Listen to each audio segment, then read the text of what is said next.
Alhamdulillahi Rabbil Alamin Alladhi arsala rasulahu bilhuda wa dinil haq liyudhhirahu ala dini kullih walau karihal musyrikun. Asyhadu an la ilaha illallah wahdahu la syarika lah wa asyhadu anna Muhammadan abduhu wa rasuluh. Ya ayyuhalladzina amanu taqullaha haqqa tuqatih wa la tamutunna illa wa antum muslimun. Amma ba'd. I'lamu anna asdaqal hadits kitabullah wa khairal hadyi hadyu Muhammadin sallallahu alaihi wasallam wa syarrul umur muhdatsatuha wa kullu muhdatsatin bid'ah wa kullu bid'atin dhalalah wa kullu dhalalatin finnar. Ikhwatul iman, bapak-bapak, ibu-ibu, kaum muslimin, pemirsa di rumah, kita berharap mudah-mudahan pertemuan kita pada pagi ini menjadi pertemuan yang dirahmati oleh Allah Subhanahu wa taala, dan kita berharap kepada Allah Tabaraka wa taala mudah-mudahan sisa umur yang Allah berikan kepada kita menjadi umur yang diberkahi oleh Allah Subhanahu wa taala. Kaum muslimin, Bapak Ibu, para pemirsa yang dimuliakan Allah, pagi ini kita bertemu kembali di dalam kajian rutin kita setiap Selasa pagi, menindaklanjuti pembahasan dari kitab yang menjelaskan tentang pembatal amal atau perusak amal, sampai pada tahap yang ketiga atau amal yang ketiga yang bisa merusak kemuliaan suatu ibadah, yang bisa merusak kemuliaan suatu amal, yang tentu bagi seorang mukmin dia akan berusaha untuk menjauhkan sebab-sebab tersebut. Karena orang mukmin itu pasti menginginkan amalnya ini diterima oleh Allah Subhanahu wa taala. Orang mukmin merindukan, mengharapkan akan balasan kebaikan dari Allah Ta'ala, pahalanya, ampunannya, rahmatnya, surganya. Itu dirindukan oleh orang mukmin melalui amal-amal ibadah yang dia lakukan. Nah, sementara kita tahu amal itu akan diberikan balasan kebaikan kalau amal itu berkualitas. Tentu Allah tidak akan memberikan balasan kebaikan bagi amal-amal yang tidak berkualitas atau tidak memenuhi syarat-syaratnya. Maka di situ seorang mukmin wajib memperhatikan sebab-sebab yang menyebabkan, yang menjadikan amal ibadahnya itu bisa menjadi rusak. Nah, bapak-bapak, ibu-ibu sekalian, para pemirsa yang dimuliakan Allah, sampai pada perusak yang ketiga, yakni mengungkit-ungkit pemberian. Mengungkit-ungkit pemberian. Sebelum kita masuk di dalam bab ini, terlebih dahulu kita akan awali untuk memahami tentang kedudukan dari suatu pemberian. Apa itu berupa sedekah, apa itu berupa infak atau berupa bantuan apapun.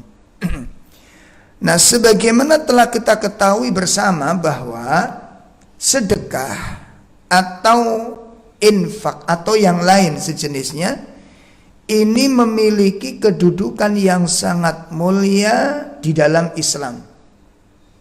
Ya. Dan orang yang memiliki sifat demikian itu dimuliakan oleh Allah, termasuk bagian dari akhlak-akhlak yang mahmudah, termasuk akhlak-akhlak yang terpuji bagi para pemilik sifat-sifat tersebut. Jadi orang yang suka berderma, orang yang suka memberi itu memiliki keutamaan dan sifatnya ini sifat yang mulia. Ya, sifat yang mulia.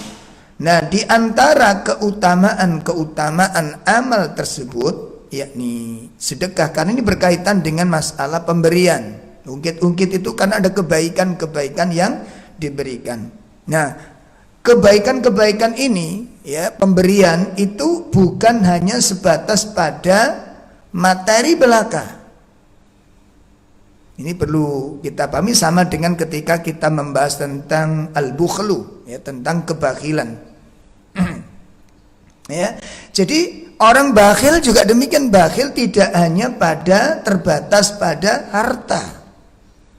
Ada kalanya orang itu dermawan dalam masalah harta, tapi bakhil terhadap waktu,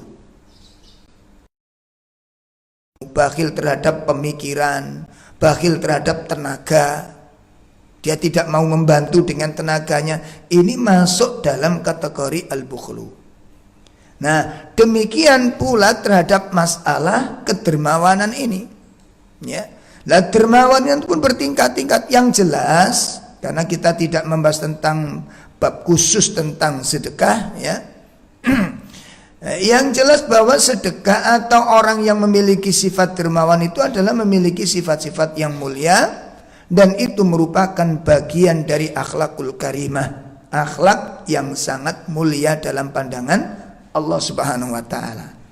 Maka kita awali kajian kita pagi ini dengan mempelajari kembali ya tentang keutamaan daripada sedekah ini. Jadi sedekah itu memiliki keutamaan yang sangat banyak di dalam Al-Qur'an dan di dalam sunnah Nabi Shallallahu Alaihi Wasallam.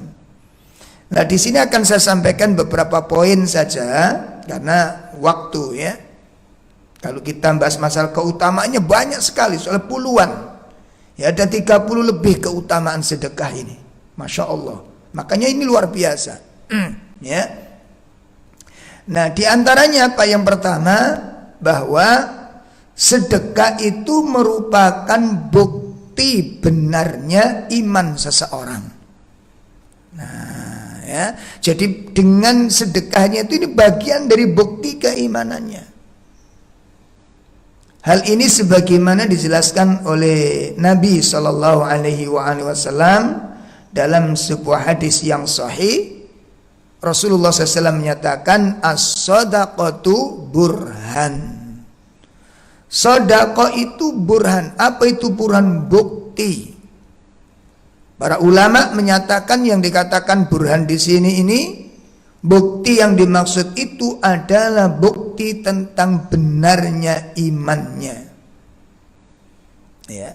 Lah, yang dimaksud benarnya iman di sini adalah bukan sekedar iman kepada Allah, tetapi iman kepada janji Allah. Sehingga dalam hadis yang lain Nabi menyebutkan la yajtami'us sukh wal iman fi qalbi mu'min. Tidak akan berkumpul menjadi satu. Ya, tidak akan berkumpul menjadi satu antara kebakhilan dan iman di hatinya orang mukmin. Ya, Nabi menyatakan iman dan bakhil itu nggak mungkin kumpul jadi satu di hatinya orang mukmin. Maknanya apa? Maknanya bahwa kalau orang itu benar-benar iman, tak mungkin bakhil. Ya, jadi kalau orang itu benar-benar beriman, imannya benar kepada Allah Ta'ala, maka tidak mungkin dia punya sifat bakhil. Nah, kalau dia itu bakhil, tidak mungkin dia beriman. Itu maknanya. Ya, jadi orang bakhil itu tidak mungkin beriman. Yang dimaksud tidak beriman bukan tidak beriman kepada Allah, bukan. Dia beriman Allah ada, Allah harus ditauhidkan, dia beriman dengan. Tapi yang dimaksud tidak beriman di sini adalah tidak beriman dengan janji Allah, bukan dengan Allahnya, tetapi dengan janjinya. Ya, ini yang dimaksud. Jadi nggak beriman di sini tidak beriman dengan janji Allah. Sebab kalau orang itu iman, yakin janji Allah, lalu apa yang menyebabkan dia itu bakhil? Bukankah Allah menjanjikan bahwasanya barang siapa yang memberi maka dia aku beri, barang siapa berinfak maka aku akan ganti yang lebih baik dan lebih banyak. Itu janji-janji Allah bagi orang yang memberi kebaikan, bagi orang yang bersedekah, bagi orang yang infak. Allah siapkan ganti-ganti yang lebih baik. Nah, orang bakhil itu nggak percaya dengan janji Allah ini. Bukan tidak percaya dengan Allahnya, tetapi tidak percaya dengan janjinya Allah Subhanahu wa Ta'ala. Ini, maka ini keutamaan sedekah yang pertama, bahwa sedekah itu bukti benarnya iman seseorang. Sebagaimana tadi disebutkan oleh Rasulullah SAW, as-sadaqatu burhan, sedekah itu merupakan bukti. Hadis diriwayatkan oleh Imam Muslim. Nah, kemudian yang kedua, keutamaan dari sedekah ini, yang kedua bahwa sedekah itu bisa menghapus kesalahan dan menghapus dosa. Ya, dosa itu bisa dihapus dengan yang namanya sedekah. Dosa bisa dihapus dengan yang namanya infak. Hal ini sebagaimana Allah Subhanahu wa Ta'ala jelaskan di dalam surat Al-Baqarah, ya, pada ayat 271. Ya, surat 2 ayat 271. Allah Subhanahu wa Ta'ala menyatakan, A'udzu billahi minasy syaithanir rajim. In tubdus shadaqati fa ni'mahi wa in tukhfuha wa tu'tuha al-fuqara fa huwa khairul lakum wa yukaffiru 'ankum min sayyi'atikum wallahu bima ta'maluna khabir. Allah Subhanahu wa Ta'ala menjelaskan, ya, jika kamu menampakkan sedekah-sedekahmu, ya, ditampakkan, ya, maka itu adalah suatu kebaikan. Kemudian jika kamu menyembunyikan sedekahmu itu dan memberikan kepada orang-orang fakir, maka itu lebih baik bagimu, dan Allah akan menghapus sebagian kesalahanmu, dan Allah Maha teliti terhadap apa yang telah kamu kerjakan. Nah, maka ayat ini menjelaskan, ya, bahwa manfaat daripada sedekah itu, bahwa sedekah itu bisa menghapus dosa-dosa yang kita lakukan. Ini keutamaan yang kedua. Kemudian Rasulullah Sallallahu Alaihi Wasallam pun menyebutkan dalam sebuah hadis yang diriwayatkan oleh Imam Tirmidzi dan imam-imam yang lain. Beliau menyatakan, as-sadaqatu tudfi'ul khati'ah kama yudfi'ul ma'u an-nar. Rasulullah SAW menyatakan bahwa sedekah itu bisa memadamkan kesalahan, bisa memadamkan kejahatan sebagaimana air bisa memadamkan api. Jadi pengaruh sedekah terhadap dosa itu seperti air terhadap api. Masya Allah. Oleh karena itu, bagi siapapun di antara kita yang dianugerahi oleh Allah Subhanahu wa Ta'ala akan kelebihan dari harta, maka jangan segan-segan untuk mengeluarkan. Di samping kita mendapatkan keutamaan seperti meringankan beban orang lain, ya, kemudian menghilangkan kesusahan orang lain seperti di masa-masa sekarang ini, Masya Allah, maka ini menjadi amal-amal yang paling utama. Ya, baik, ini yang kedua. Kemudian yang ketiga, keutamaan sedekah, bahwa sedekah itu nanti bisa menjadi sebab selamatnya seseorang dari panasnya hari kiamat. Subhanallah. Ya, makanya kalau orang nanti tahu tentang keutamaan sedekah, akan hilang sifat bakhil dari hatinya ini. Dia nggak akan takut hartanya akan hilang, dia akan takut hartanya akan berkurang. Ya, karena Allah Subhanahu wa taala akan menggantinya. Dan yang lebih penting lagi, bahwa itu bisa menghilangkan kita, menyelamatkan seseorang dari panasnya, ya, panasnya peristiwa hari kiamat. Dan itu lebih penting daripada sekedar sedekah ini. Ya, kita sekarang di dunia saja, bagaimana kita bisa menghilangkan panas di dunia yang nggak mungkin membakar kulit kita saja sudah mati-matian kita. Ya, kita beli ini, kita beli itu, kita beli kipas, kita beli AC dan macam-macam. Ini semua kan kita ingin mendapatkan kesejukan dalam kehidupan di dunia. Itu terlebih lagi bagaimana kita bisa selamat dari panasnya hari kiamat. Bukan sekedar rasa panas, tapi bisa membakar kulit kita ini. Ya, oleh karena itu Rasulullah SAW menyebutkan dalam sebuah hadis, ya, yang diriwayatkan oleh Imam Ahmad, dan hadis ini dinyatakan sahih oleh para ulama. Rasulullah SAW menyebutkan, inna dhillal mu'minin yaumal qiyamati sadaqatuhu. Ya, Masya Allah, sesungguhnya naungan orang mukmin pada hari kiamat itu terletak pada sedekahnya. Makanya kalau kita akan sedekah, bukan melihat sedekah yang kita keluarkan, tapi bayangkan sedekah yang kita keluarkan itu akan menjadi naungan bagi kita semua. Ya, akan menjadi tempat untuk kita berteduh, di mana pada hari itu tidak ada orang yang mendapatkannya, kecuali orang-orang tertentu yang sudah dipilih dan ditentukan oleh Allah Subhanahu wa taala. Oleh karena itu, akhiyal ikhwah rahimani wa rahimakumullah, para pemirsa kaum muslimin, bapak dan ibu sekalian, dimanapun anda berada, begitu sekarang kita merasa memiliki kemampuan, jangan segan-segan untuk mengeluarkan. Ini semua yang kita lakukan adalah demi kemaslahatan kita semua. Masya Allah, ya, mudah-mudahan Allah memberikan kekuatan lahir dan batin kepada kita semua untuk bisa mengamalkannya. Kemudian yang keempat, bahwa sedekah memberi sesuatu, apalagi yang kita berikan itu sesuatu yang kita senangi, maka ini merupakan bagian tanda-tanda puncak kebaktian.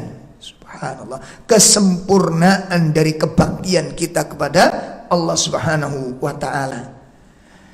Di surat 3 ayat 92, ya, surat 3 ayat 92, Allah Subhanahu wa taala menyebutkan, ya, berfirman di sana, a'udzubillahi minasyaitonir rajim, lan tanalul birra hatta tunfiqu mimma tuhibbun wa ma tunfiqu min syai'in fa innallaha bihi alim. Kamu tidak akan bisa memperoleh kebajikan yang sempurna. Kamu tidak bisa mendapatkan ketakwaan, keimanan dan kebaikan yang sempurna hatta tunfiku mimma tuhibbun, sebelum kamu menginfakkan sebagian dari harta yang kamu sukai. Ya Allah, tidak semua, sebagian dari harta yang kamu sukai. Jadi kalau orang menginfakkan harta yang disenangi, ya, yang dicintainya, maka dia memiliki keistimewaan tersendiri daripada orang menginfakkan harta yang tidak dia sukai. Beda kualitasnya. Makanya ketika Nabi ditanya, ya sedekah yang paling utama, Nabi menyebutkan di waktu kamu sedang sehat dan kamu senang kepada harta itu. Jadi waktu kita sehat, waktu kita senang-senangnya dengan harta, lalu kita berinfak dengan harta yang kita senangi, itu adalah sedekah yang paling utama. Ya, adapun kalau orang sakit, lalu dia sedekah, lalu dia dermawan, maka keutamaannya berkurang. Karena orang sakit tidak butuh dengan harta. Ya, sebagaimana dikatakan oleh Syekh Al-Utsaimin di dalam Syarah Riyadhus Shalihin. Nah, ketika kalau orang sakit itu yang dibutuhkan cuma sehat. Kalau kemudian dia dermawan, ya dia memang kurang butuh dengan itu. Tapi pada saat sehat dia sedang senang-senangnya megang duit, senang-senangnya makan, senang-senangnya untuk cari hiburan, senang-senangnya untuk mencari kesenangan, lalu dia infakkan apa yang dia senangi. Maka ini puncak kebaktian, puncak kebaikan, dan puncak keimanan. Kemudian yang kelima, di antara keutamaan daripada sedekah, ya, yang kelima bahwa sedekah itu merupakan sebaik-baik amal dan amal yang paling dicintai Allah. Subhanallah, amal yang paling bukan dicintai tapi paling dicintai oleh Allah. Ya, makanya ketika Rasulullah Shallallahu Alaihi Wasallam ditanya tentang dua perkara, ya, ketika Nabi ditanya tentang dua perkara, jadi dua perkara itu. Yang pertama Nabi ditanya tentang manusia, macam manusia yang paling dicintai Allah. Yang kedua Nabi ditanya tentang amalan yang paling dicintai Allah. Ada dua pertanyaannya. Lah di situ disebutkan dalam sebuah hadis yang diriwayatkan oleh Imam At-Tabrani, dan hadis ini dinyatakan hasan oleh para ulama. Ya, dikatakan di sana su'ila Rasulullah sallallahu alaihi wasallam. Rasulullah SAW ditanya, ayyun nas ahabbu ilallah wa ayyul a'mal ahabbu ilallah. Wahai Rasulullah, manusia yang bagaimana yang paling dicintai oleh Allah Ta'ala ini, dan amal apa yang paling dicintai oleh Allah Subhanahu wa Ta'ala. Nah, di sini ada dua pertanyaan. Pertanyaan pertama, Nabi ditanya tentang bentuk manusianya, sifat manusia yang bagaimana yang paling dicintai Allah. Kemudian yang kedua, bentuk amalnya, amal yang bagaimana yang paling dicintai oleh Allah. Ketika beliau Shallallahu Alaihi Wasallam ditanya tentang dua perkara ini, qala Rasulullah Shallallahu Alaihi Wasallam, maka Nabi pun menjawab. Apa jawab beliau? Ahabbun nas ilallahi ta'ala, manusia yang paling dicintai oleh Allah Subhanahu wa ta'ala adalah anfa'uhum linnas. Ya Allah, anfa'uhum linnas, manusia yang paling mulia di antara manusia dan paling dicintai Allah adalah orang-orang yang paling banyak memberikan manfaat buat manusia. Nih, coba sekarang persoalan pertama ini mari kita evaluasikan pada diri kita. Apakah kita sudah memberikan manfaat pada orang lain? Ya, kalau di rumah para suami, apa betul para suami sudah mendatangkan kemaslahatan dan kemanfaatan bagi keluarganya, bagi istrinya, bagi anak-anaknya? Ya, nanti ada orang menjawab, jelas Ustadz, kalau suami kan jelas dia bekerja, dia ini dan itu macam-macam. Belum tentu, ada sebagian orang itu suami tidak mau ya memberikan manfaat-manfaat yang banyak kepada keluarganya. Maka kita perhatikan di sini, kita evaluasi, dan nggak usah mikir orang lain dulu. Coba evaluasi pada diri, apakah kita sudah beri manfaat kepada orang-orang di sekitar kita? Jadi kalau para istri sudah bermanfaat belum pada suaminya? Jadi suami mendapatkan manfaat yang banyak dari istrinya ini. Ya, sehingga suaminya bersyukur kepada Allah Subhanahu wa ta'ala atas kemanfaatan istrinya ini. Kemudian anak, apakah sudah bermanfaat, memberikan manfaat kepada orang tua? Saudara sudah memberi manfaat, sehingga artinya begini, apakah saudara-saudara kita tuh merasakan kemanfaatan kita? Apa ilmu kita, pikiran kita, sumbangsih kita, kepedulian kita, cinta kita, rahmat kita, dan ilmu yang kita miliki ini. Ya, terutama di situ ilmu yang kita miliki ini. Coba diperhatikan ini. Ini yang pertama. Sudahkah kita menjadi orang-orang yang mendatangkan manfaat linnas bagi manusia? Ya. Nah, kemudian yang kedua, wa ahabbul a'mal, dan amal yang paling dicintai oleh Allah Azza wa Jal. Nabi menyebutkan beberapa persoalan. Pertama, Nabi mengatakan sururun yudkhiluhu alal muslim. Ya, engkau memasukkan rasa senang kepada umat Islam. Ya, memberi sesuatu yang menyenangkan kepada kaum muslimin itu termasuk amal yang dicintai oleh Allah Subhanahu wa taala. Dan ini jenisnya banyak, ikhwatul iman. Ya, jenisnya banyak. Bukan hanya sekedar materi tadi itu, bukan sekedar materi. Seperti ada orang minta tolong, contoh yang sederhana. Ya, beberapa waktu yang lalu ketika kami duduk-duduk di masjid setelah sholat fardu, tiba-tiba ada orang datang menghampiri kami, kemudian nanya, "Pak, ini nyari blok ini, Pak, ya, di satu perumahan ini. Saya kok bingung di sini, tadi saya nyari kok nggak ketemu. Oh, nanti jenengan dari sini belok, lurus dulu, nanti belok kanan. Terus nanti dari situ nanti jenengan belok ke kiri. Nah, daerah situ. Tadi sudah saya cari di sana, Pak, sulit mencarinya. Akhirnya teman kita ini yang duduk tadi bersama saya itu, masya Allah, sudah sekarang ikut saya aja, tak pandu dengan saya. Subhanallah.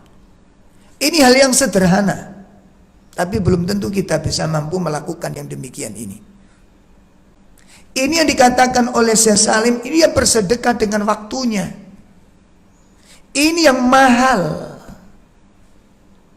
Ini yang mahal. Ini yang jarang terfikir oleh kita. Jadi kadang-kadang kalau kita sudah menunjukkan arah, ya sudah cukup, selesai.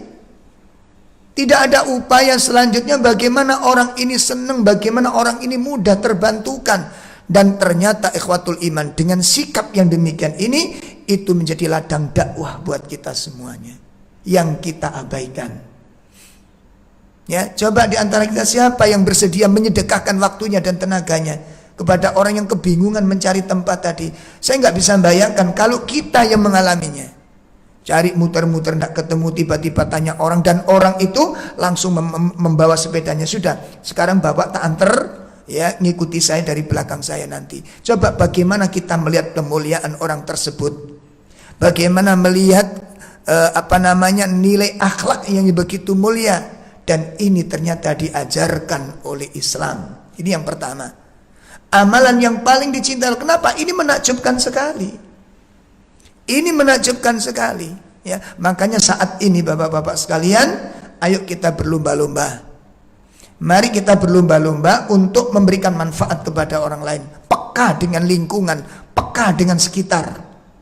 Ya, maka bagi ibu-ibu sekalian, saya nasihatkan melalui forum yang mulia ini, ya, untuk memberikan kemanfaatan bagi orang lain, memberikan kemanfaatan kepada orang lain.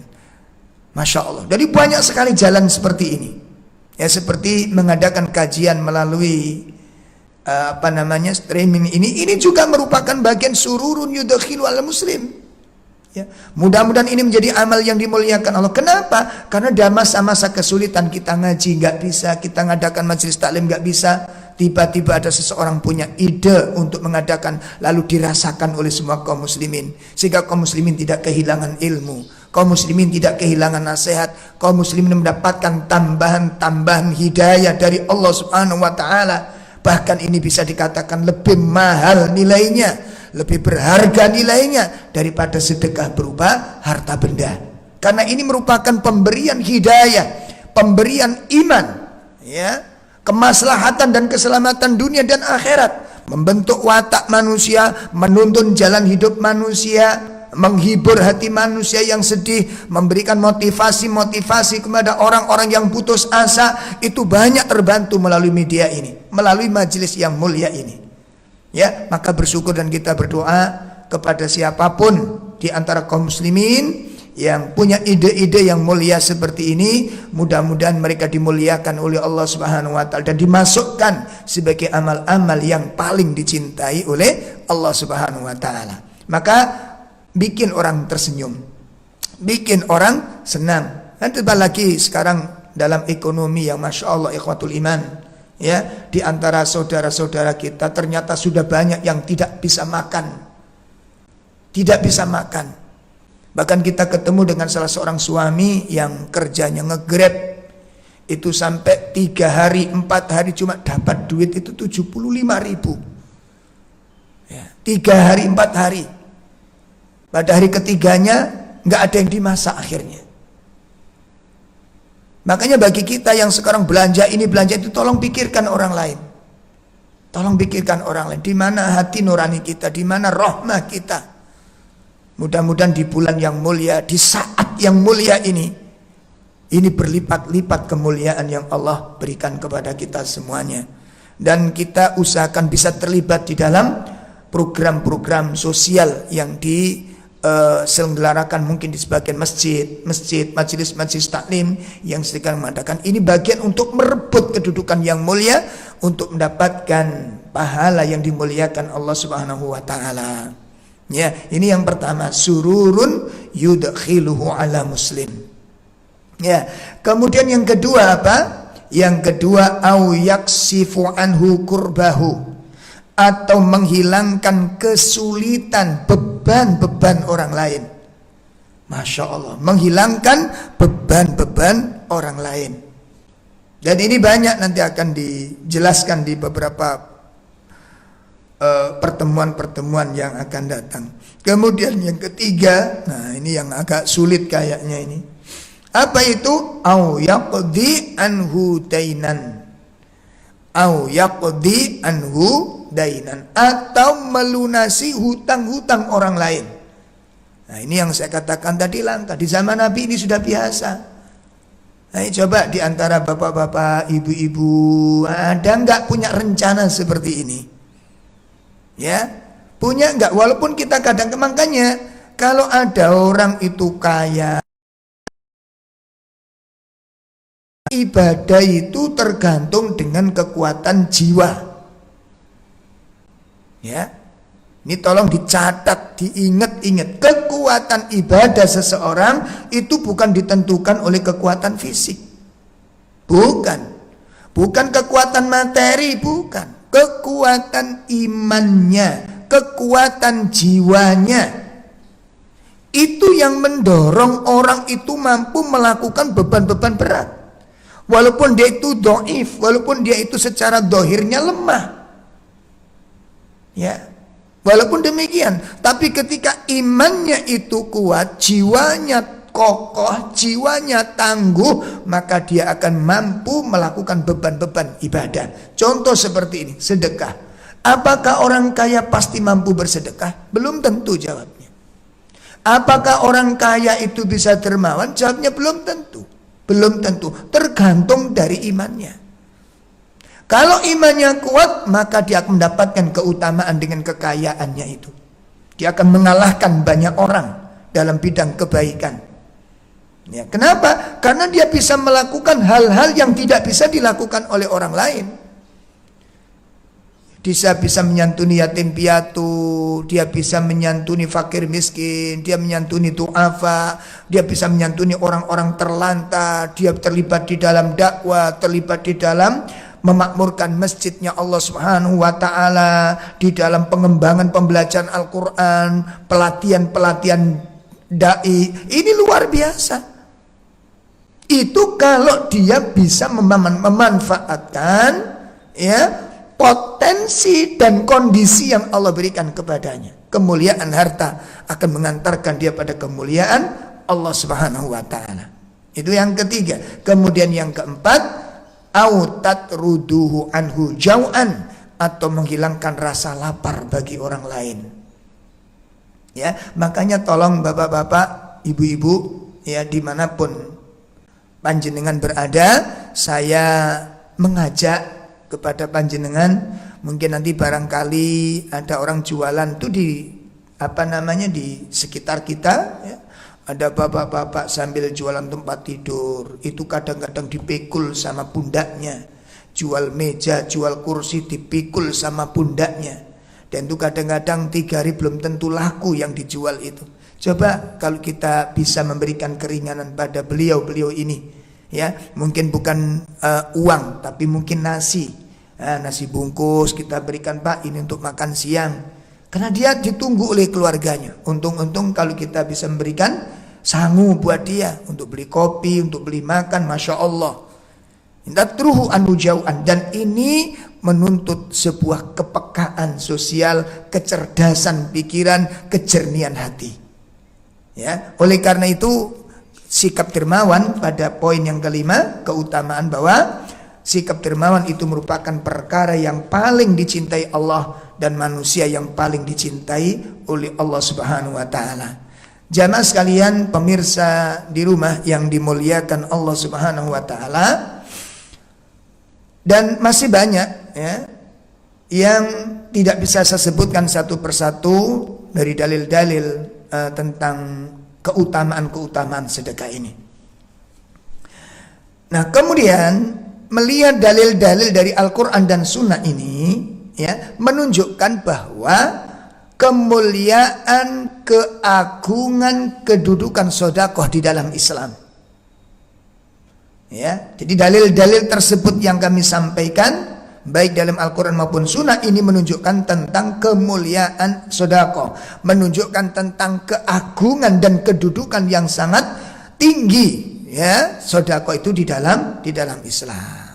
Maka pada poin pertama ini bersyukurlah bagi teman-teman, ibu-ibu ya, bapak-bapak atau saudara-saudara sekalian kalau panjenengan itu diberi sifat oleh Allah.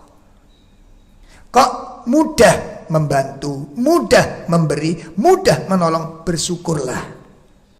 Kenapa demikian? Sebab Anda telah diberikan anugerah sifat yang mulia dari Allah Subhanahu wa taala.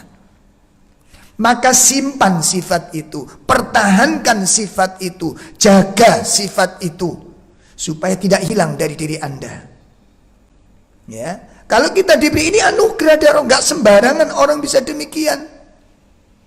Gak setiap orang mampu melakukan yang demikian, walaupun dia punya potensi untuk itu. Walaupun orang punya potensi, belum tentu dianugerahi sifat yang mulia ini. Ini bentuk sifat rahmah, adanya cinta kepada sesama manusia. Dia ingin melihat kebaikan-kebaikan yang banyak. Ya, maka kalau kita merasa punya sifat demikian, maka pertahankan. Ini mahal nilainya di pandangan Allah Subhanahu wa taala. Nah, namun demikian jamaah sekalian, amal yang mulia, amal yang agung ini bisa musnah. Ya Allah, ya, bisa hancur tidak tersisa jika tidak dijaga dari benalu-benalu dan racun-racunnya amal. Tadi sudah saya sebutkan tentang keistimewaan dan dahsyatnya sedekah. Betapa tingginya. Ini baru 5 poin. Padahal sifatnya kemuliaannya lebih daripada 30. Lebih dari 30. Masya Allah. Namun demikian, amal yang mulia, amal yang sangat utama dan agung ini, dalam pandangan Allah, ini bisa musnah tidak tersisa. Bisa hancur berantakan, berkeping-keping. Ya, tidak tersisa sedikit pun, dan pelakunya tidak mendapatkan satu pun kebaikan yang dia lakukan. Itu kalau tidak dijaga dari benalu-benalu amal. Ya, oleh karena itu mari kita renungkan, ya, mari kita renungkan mutiara berharga dari seorang ulama yang hanif, ulama yang sangat berharap kepada Allah Subhanahu wa taala akan pahalanya, ulama yang bersih jiwanya, ya, dengan mutiara-mutiara kalimat nasihatnya ini, yakni beliau adalah Imam Yahya bin Mu'ad Ar-Razi. Dinukil di dalam kitab Sittud Duror, beliau menyatakan sebuah nasihat yang luar biasa. Apa kata beliau? Kaifa yunjini amali. Beliau mengatakan apa? Bagaimana mungkin aku akan diselamatkan oleh amal-amalku ini? Perhatikan, ini ulama besar, ahlul Quran, ahli fikih, ya. Dia mengatakan bagaimana mungkin aku akan diselamatkan oleh amal-amalku. Kalimat ini menunjukkan beliau tidak pede. Ada kekhawatiran, Ada sebuah kecemasan sehingga beliau tidak ujub. Begitu kalimat ini kalimat tawadhu terhadap kealiman dan kesolihannya. Ya. Ini ciri-ciri ilmu yang bermanfaat yang dimiliki oleh para ulama. Ilmu ketika sudah ada di dalam jiwa akan melahirkan sifat tawadhu. Ya. Melahirkan sifat tawadhu, tidak merasa pongah, tidak merasa jumawah, tidak merasa angkuh, tidak merasa ujub. Saya sudah ngaji, saya sudah menjadi muridnya si fulan, saya sudah menghatamkan kitab ini, saya sudah bergabung dengan majelis ini. Bukan itu yang diadakan. Lihat kalimatnya, bagaimana mungkin aku diselamatkan oleh amal-amalku. Ya. Bagaimana mungkin aku akan diselamatkan oleh amal-amalku. Lalu beliau mengatakan, wa ana baina hasanatin wa sayyiatin. Ini kalimat yang luar biasa ya ikhwah. Ya, sedangkan saya itu berada di antara dua keadaan. Kadang-kadang saya berbuat baik, kadang-kadang saya berbuat buruk. Pemirsa sekalian, dimanapun kita berada, satu kalimat ini bukankah ini cukup untuk mencambuk pikiran kita? Bagi kita yang sudah biasa taklim, rumongso enggak? Sadar enggak? Merasa enggak bahwa kita ini ternyata bukan orang yang benar-benar baik? Ya, bahwa di dalam diri kita itu bukan sepenuhnya baik. Sadar enggak kita? Kalau ada seorang ulama mengutarakan kata-kata seperti ini, menunjukkan kejerningan dan kebeningan hatinya, kedalaman ketakwaannya, luasnya wacana khazanah keilmuannya dan ma'rifatnya kepada Allah Ta'ala. Masya Allah. Bagaimana seorang ulama kibar, ulama besar, ahli ilmu, ahli Quran, ahli hadis, ahli ibadah, beliau mengatakan, saya itu berada di antara dua keadaan. Kadang-kadang dalam kebaikan, kadang-kadang dalam keburukan. Ini ulama. Sementara kita ini selalu mengatakan baik, baik, baik, baik. Ini ulama. Kemudian yang lebih menakjubkan lagi apa kata beliau? Mari kita lihat mutiara berikutnya ini. Beliau mengatakan, fasayyi'ati la hasanata fiha. Ya, Masya Allah. Di dalam keburukanku, artinya pada saat aku berbuat buruk, maka di dalam keburukan itu tidak ada kebaikan di dalamnya. Ya Allah, ini. Ketika aku berbuat buruk, di dalam keburukan itu tidak ada kebaikan di dalamnya. Sebaliknya, wahasanati makhlutatun bisayyi'ah. Ya, sedangkan kebaikanku, yakni pada saat aku berbuat baik, itu bercampur dengan kejelekan. Lihat pernyataan yang menakjubkan ini. Lihat nasihat-nasihat yang begitu mulia ini. Pada saat aku berbuat buruk, di dalam keburukan sifatku tidak ada kebaikan. Justru pada saat aku berbuat baik, kebaikan yang aku lakukan bercampur dengan keburukan. Kemudian beliau mengatakan, wa anta, sedangkan engkau wahai Allah, la taqbalu illal ikhlas, tidak menerima sebuah amal kecuali amal itu ikhlas. Ini kalimat apa? Kalimat pengharapan, kalimat khauf, kalimat khasyah. Adanya harapan-harapan yang begitu kuat. Beliau sangat berharap amalnya diterima oleh Allah Subhanahu wa taala. Beliau berharap akan kesalahan-kesalahan itu dimaafkan oleh Allah. Dia berharap dilindungi dari hal-hal yang buruk. Beliau mengatakan, wa anta la taqbalu ilal ikhlas. Engkau ya Allah tidak menerima amal kecuali ikhlas. Sementara diawali oleh beliau tadi apa? Keburukanku tidak ada kebaikan. Di dalam kebaikanku bercampur dengan keburukan. Sementara Allah tidak menerima amal kecuali amal itu murni, amal itu bersih, amal itu ikhlas. Ya Allah. Setelah itu apa kata beliau? Fama baqiya ba'da hada. Maka tidak ada yang tersisa setelah ini. Setelah aku beramal, setelah aku berbuat, setelah aku beribadah, enggak ada yang tersisa. Yang aku harapkan apa? illa juduka, melainkan rahmat dan kedermawananmu. Ya Allah. Jadi tidak ada seorang ulama di antara ini menunjukkan Imam Yahya ini ketika beramal, dia khawatir amal-amalnya itu tidak diterima oleh Allah. Dia khawatir, mencemaskan tentang nasib ibadahnya, ya, bahwa amal ini bisa bercampur dengan keburukan-keburukan. Nah, bapak-bapak, ibu-ibu yang dimuliakan Allah, maka di antara benalu, di antara racun amal yang bisa menghancurkan amal yang mulia ini, ya, itu di antaranya adalah min afati lisan. Jeleknya lisan, buruknya lisan, bahaya yang ditimbulkan oleh lisan.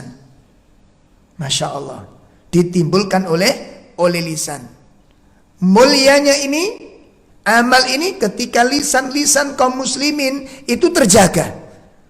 Itu terjaga. Oleh karena itu Allah Subhanahu wa taala memuji hamba-hambanya yang dermawan, ya, yang diikuti dengan penjagaan lisan. Dia sudah dermawan dan dia jaga kedermawan itu dengan apa? Dia menjaga lisannya. Ini double kebaikannya ini. Masya Allah. Dia sudah dermawan, dia jaga lisannya dari ucapan-ucapan yang bisa merusaknya. Apa di antara yang merusak itu? Yang bisa merusak adalah mengungkit-ungkit pemberian. Oleh karena itu Allah Subhanahu wa taala sebutkan di dalam surat Al-Baqarah pada ayat 262. Ya, 262. Allah Subhanahu wa taala menyebutkan di sana, A'udzu billahi minasy syaithanir rajim. Alladzina yunfikuna amwalahum fi sabilillahi thumma la yutbi'una ma anfaqu mannan wala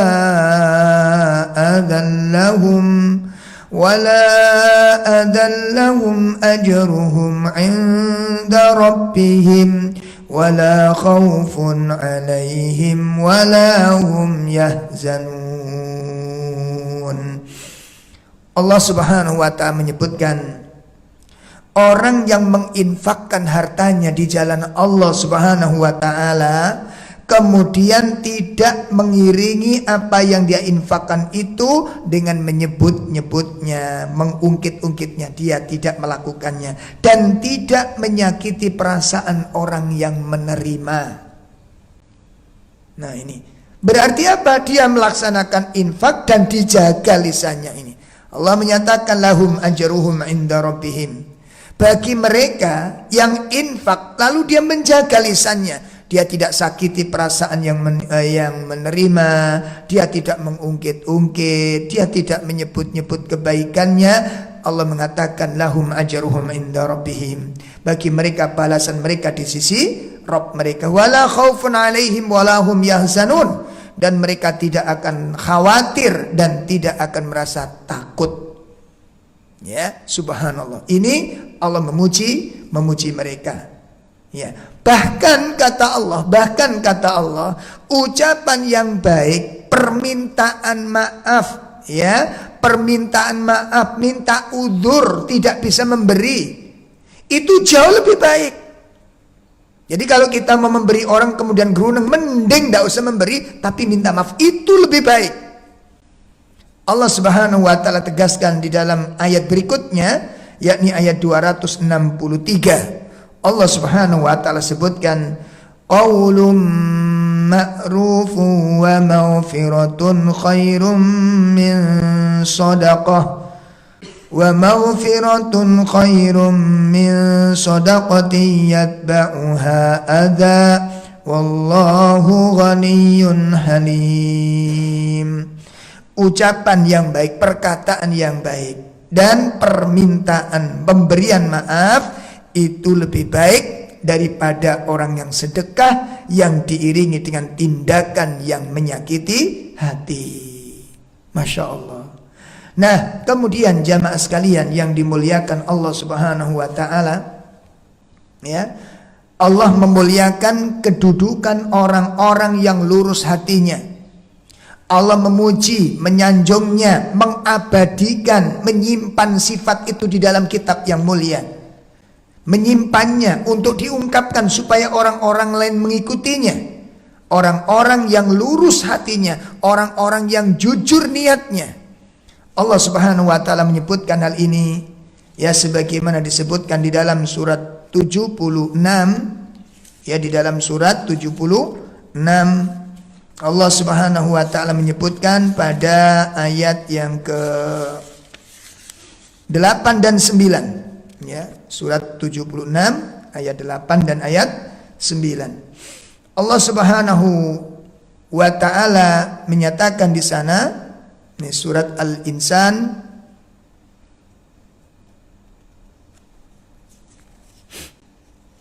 A'udzu billahi minasy syaithanir rajim.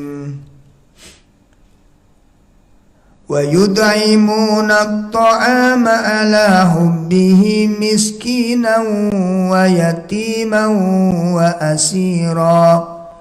Innama nud'imukum liwajhillah la nuridu minkum jazaa'an wala syukura.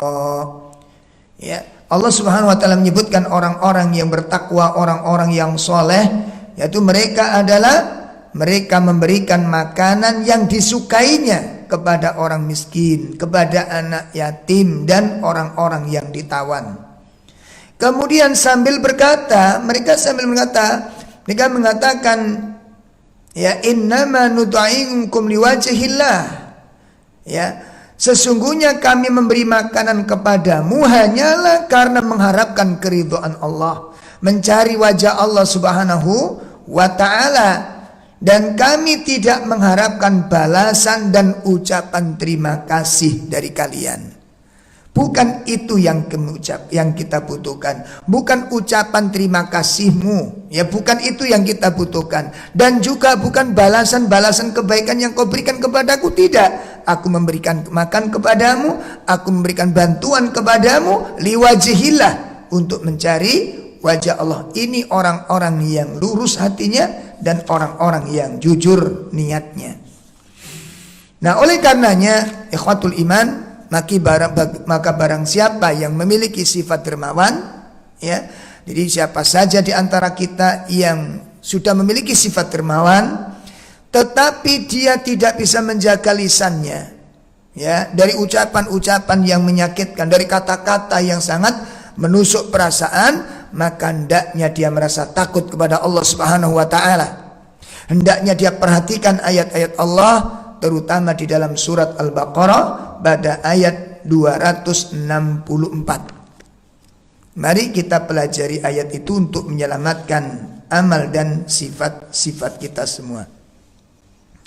Di dalam surat Al-Baqarah ayat 264, Allah Subhanahu wa taala menyebutkan, ya ayyuhalladzina amanu la tubtilu sadaqatikum bil manni wal adha kalladhi yunfiqu malahu ri'a'an nas wa la yu'minu billahi wal yawmil akhir famathaluhu kamathali safwanin alayhi turab fa'asabahu wabilun fatarakahu salda la yaqdiruna ala syai'in mimma kasabu wallahu la yahdil qaumal kafirin. Allah Subhanahu wa taala berfirman di ayat ini, ya, wahai orang-orang yang beriman, janganlah kamu merusak sedekahmu dengan menyebut-nyebutnya, mengungkit-ungkitnya, dan menyakiti perasaan penerima. Jangan.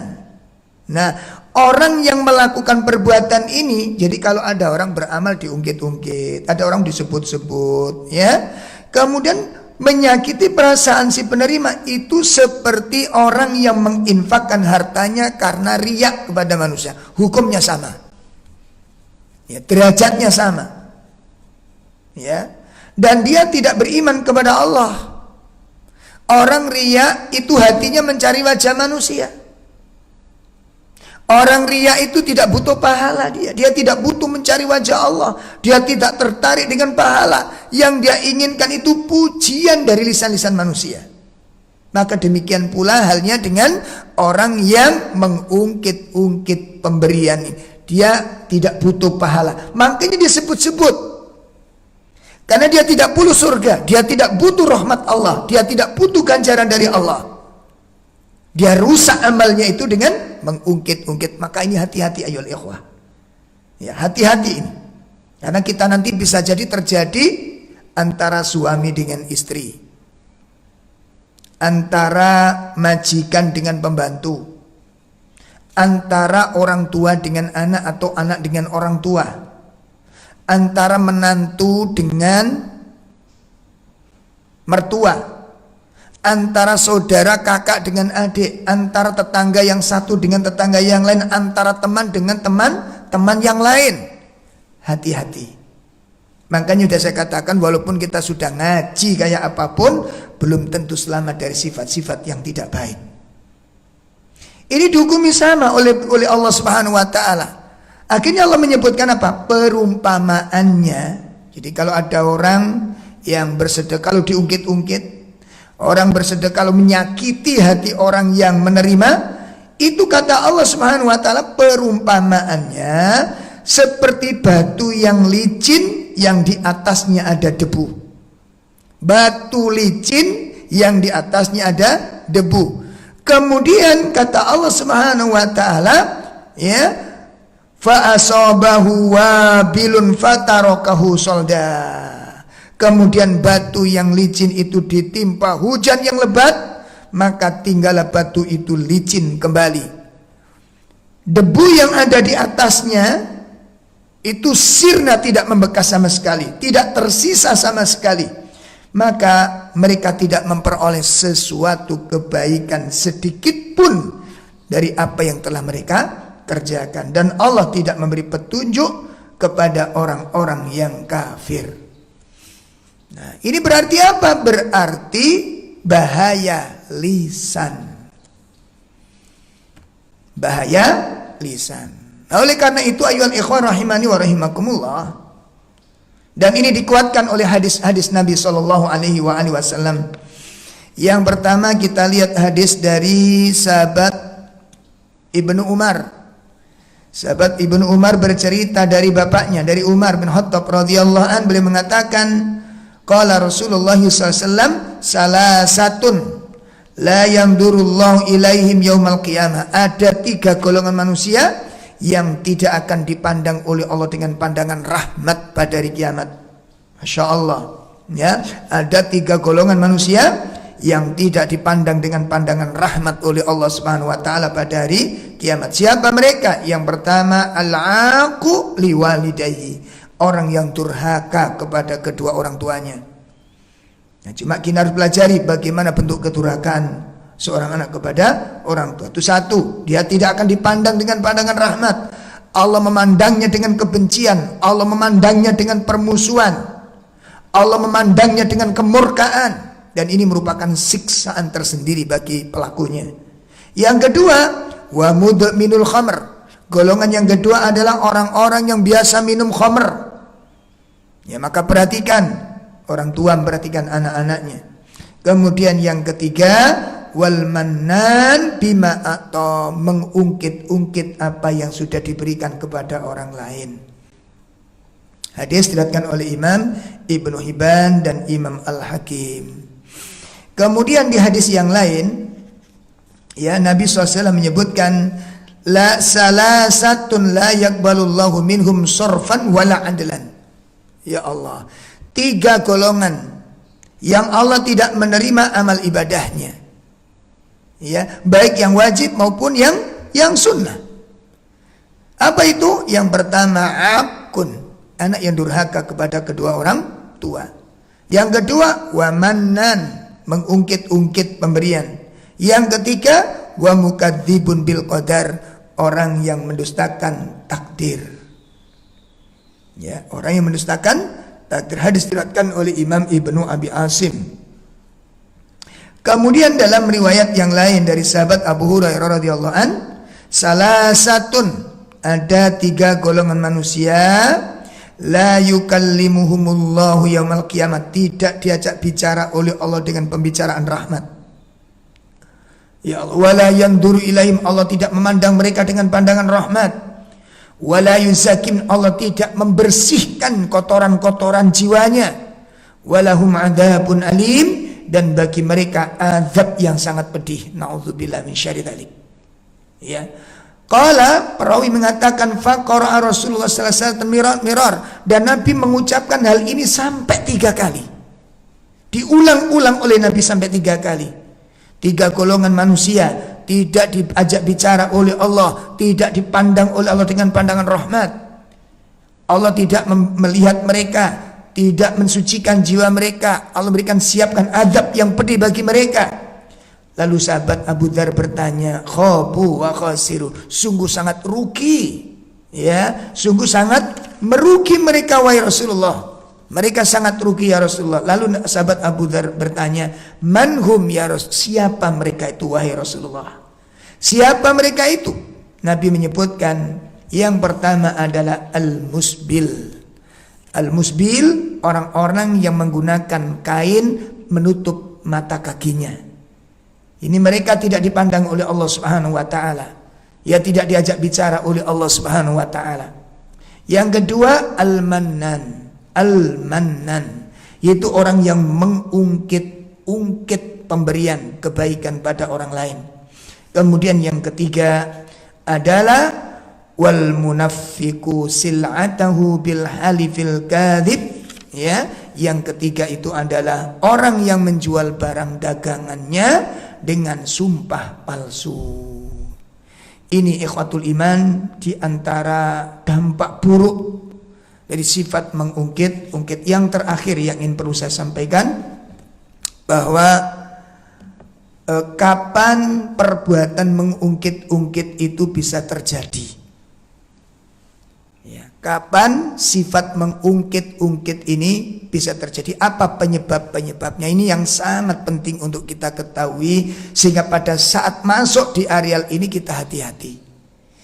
Di antaranya sebab-sebab munculnya sifat ini, ungkit-ungkit, yang pertama adalah ketika marah. Ketika apa? Ketika seseorang marah. Oleh karena itu,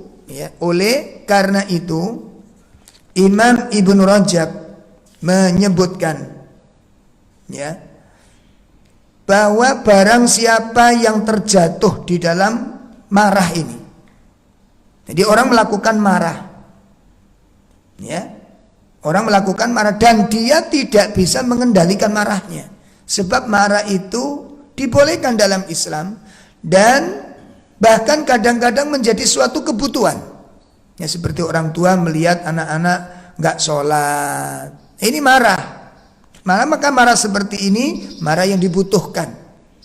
Marah yang dibutuhkan, Masya Allah. Ya, tetapi ketika marah itu nanti tidak terkendali, apa kata beliau? Wa yansa'u min dzalika katsirun minal af'alil muharramat. Marah yang tidak bisa terkendali nanti bisa menjerumuskan seseorang, ya, bisa menyebabkan terjadinya perbuatan-perbuatan haram. Ya Allah, marah yang tidak terkendali itu bisa menyebabkan terjatuhnya orang di dalam perbuatan-perbuatan haram, baik itu perkataan maupun perbuatan. Ya.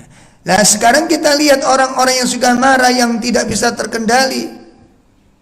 Apa dia? Mencaci, mencela, menghujat, mencemooh, menjelek-jelekan, membongkar aibnya, ya. Dan kemudian dia menutupi aib dirinya sendiri, membongkar aib orang lain yang dibencinya, yang dimarahinya. Contoh seperti suami istri, ya, marah suami tidak terkendali, Maka ketika marah tidak terkendali, hendaklah diingat-ingat, orang bisa terjatuh dalam perkara-perkara haram. Maka perhatikan dan ingat-ingat, mungkin bapak-bapak, ibu-ibu pernah marah ya, barangkali ya. Nah, ketika kita marah dan kemudian tidak terkendali, jelas di sini sudah mencela, mengungkit-ungkit, ya, mencemooh, menyebut-nyebut kebaikan dirinya sendiri. Sementara aib orang yang dimarahi dibongkar. Bukankah ini merupakan terjatuh orang dalam perkara-perkara haram? Ya, masa-masa lalu yang sudah tertutupi, masa-masa lalu yang sudah dimaafkan, diungkit-ungkit kembali. Ya. Pertama kali ketika menikah belum punya rumah, pertama kali ketika menikah belum punya kendaraan, diungkit-ungkit lagi, dan ini hancur amalnya. Maka perhatikan para bapak, para ibu sekalian. Ini yang pertama yang menyebabkan orang terjatuh di dalam marah yang tidak terkendali. Adapun perbuatannya merusak, melempar, menyakiti, memukul, dan puncaknya nanti adalah membunuh. Nah, kita bisa lihat orang bisa banting HP, mecahkan piring, banting piring, numplek makanan, ya, melempar lemari, kursi dirusak, ya. Apa saja bisa dirusak ketika orang melampiaskan kemarahannya. Dan puncaknya ketika sudah mata tertutup, hati tertutup, pikiran tertutup, dia membunuh orang yang dimarahi. Itu akibat daripada marah. Maka ketika bapak-bapak, ibu-ibu, kita semua sudah memasuki areal marah, apa yang harus dilakukan? Terapinya yang pertama, segera memperbanyak ta'awud kepada Allah Subhanahu wa taala. Ya, segera membaca ta'awud kepada Allah Subhanahu wa taala. A'udzubillahi minasyaitonirrajim, yang banyak.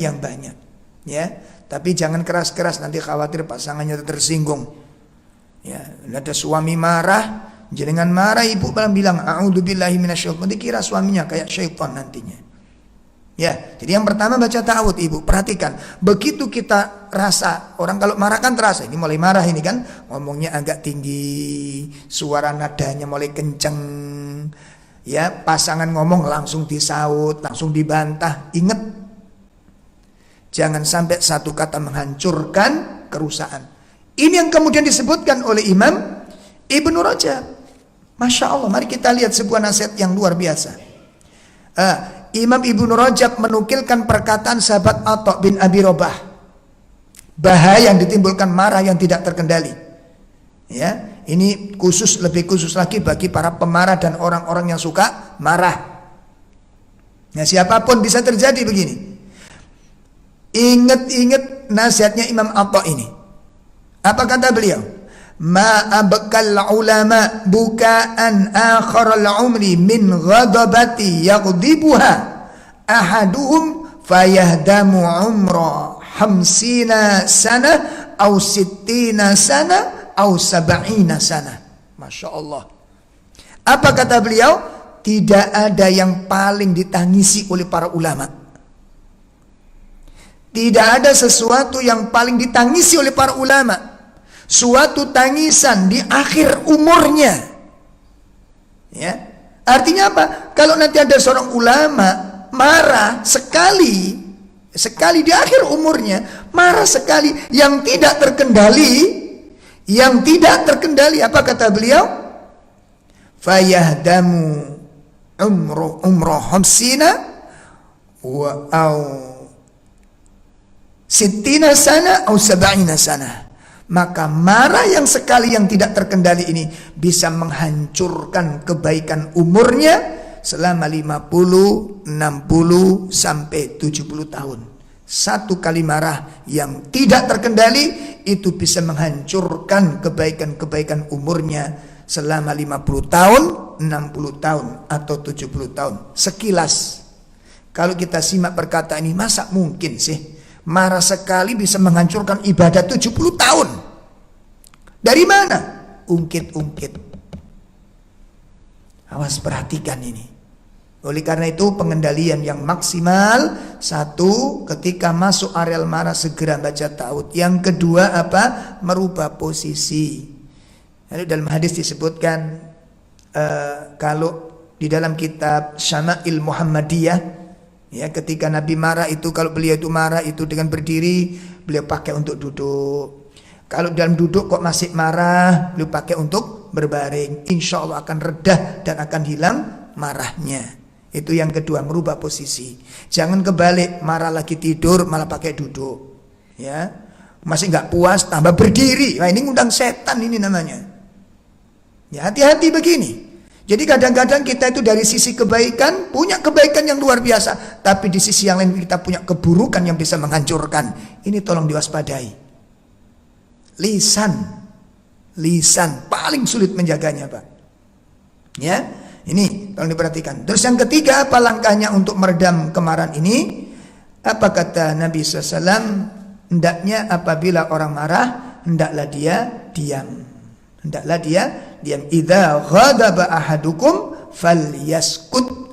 Barang siapa yang sedang ditimpa marah, hendaklah dia diam. Kenapa? Sebab dengan diam dia akan selamat dari gangguan lisan. Sebab begini loh, kenapa sih kok demikian? Sebab kalau orang marah kemudian dia memaksakan diri ngomong, pasti jelek omongannya ini. Coba bapak-bapak, ibu-ibu masih ingat gak ketika marah?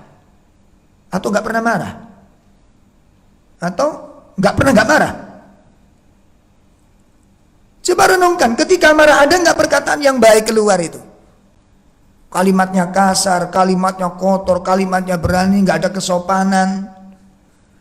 Nah kan buruk sekali itu kalau orang umum, orang yang gak kenal sunnah mungkin wajar. Tapi kita ini ahli Quran.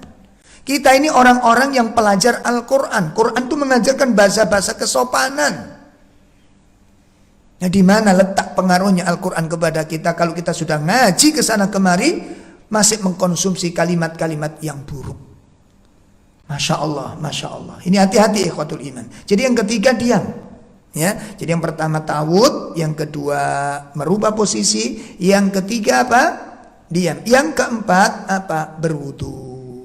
Ya, segera berwudu. Disebutkan dalam sebuah hadis Nabi Shallallahu Alaihi Wasallam, sesungguhnya syaitan itu dari innal ghadab minasyaiton, sesungguhnya marah itu dari syaitan. Wa inna syaitana khuliqa minan nar, dan sesungguhnya syaitan itu diciptakan oleh Allah dari api, ya, dari api. Wa syaitan minan nar wal ma yutfi'un nar, sedangkan air itu bisa memadamkan api. Maka fa idza ghadiba ahadukum, barang siapa di antara kalian yang sedang marah, maka falyaghtasil, hendaklah dia basuh mukanya, dia basuh tangannya. Artinya apa? Berwudu. Masya Allah. Ikhwatul iman rahimani wa rahimakumullah, ini diantara langkah-langkah yang perlu kita perhatikan dan sebab-sebab munculnya sifat mengungkit-ungkit. Dan berikutnya diantaranya lagi apa? Kecewa. Karena kecewa dia ungkit-ungkit pemberian. Makanya ini faktor-faktornya perlu dipelajari dan dampak buruknya perlu diingat-ingat supaya sedekah yang sudah kita lakukan ini betul-betul tersimpan di Lauhul Mahfuz dan menjadi pengantar kedekatan kita, ketakwaan kita, dan mendatangkan rahmat, ampunan dan ridho Allah Subhanahu wa taala. Demikian para pemirsa kaum muslimin dimanapun berada, kajian yang bisa kami sampaikan tentang perusak amal yang ketiga, yaitu tentang mengungkit-ungkit. Kita berlindung kepada Allah dari buruknya lisan, kita berlindung kepada Allah dari buruknya hati, kita berlindung kepada Allah dari buruknya niat, dan semoga Allah menjaga kita semua, menjaga raga kita, menjaga jasad kita dan kaum muslimin dimanapun berada, terutama di masa-masa terjadinya banyak wabah ini. Mudah-mudahan Allah selamatkan kita dan keluarga kita dan kaum muslimin dimanapun berada. Allah jaga kita, Allah pelihara kita, dan terutama mudah-mudahan keimanan dan ketakwaan kita pun dijaga oleh Allah Subhanahu wa taala. Kurang lebih mohon maaf yang sebesar-besarnya. Wassallallahu ala nabiyyina Muhammad, subhanakallahumma bihamdika asyhadu an la ilaha illa anta astaghfiruka wa atubu ilaik. Assalamualaikum warahmatullahi wabarakatuh.